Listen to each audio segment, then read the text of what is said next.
Good morning everyone, welcome back to my new video. आशा गर्छु हजुरहरू सन्चै हुनुहुन्छ अनि म पनि सन्चै छु। आजको मौसम चाहिँ हेर्नु होला हजुरहरूले कस्तो भएको छ।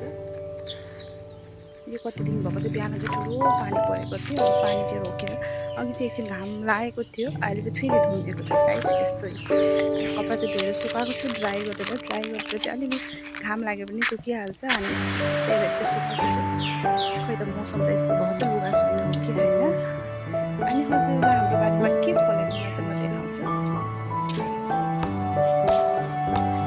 त्यो चाहिँ मैले देखेको थिएँ, मेरो हस्बेन्डले गएको थियो। हाम्रो बारीमा दालिम फलेको छ अहिले अनि त्यही भएर चाहिँ म हजुरलाई चाहिँ हाम्रो बारीमा दालिम फलेको छ, दालिम चाहिँ दादाले रोप्नुभएको, हजुरलाई चाहिँ म देखाउँछु। यो चाहिँ हो डाली गाछी, हेर्नु होला यत्रो ठुलो छ अनि यहाँ चाहिँ फल लागेको छ गाइस। हेर्नु होला यत्रो भएको छ।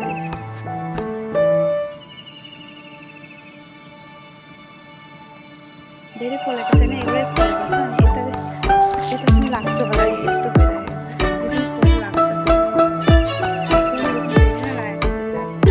हावा चाहिँ छिट्टै नै छाडेको छ तल।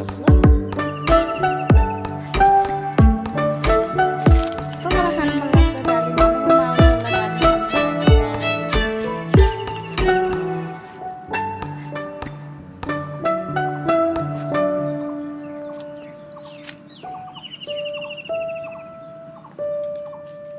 यता चाहिँ पोखरीमा पनि पानी भर्ती भएको छ गाइस।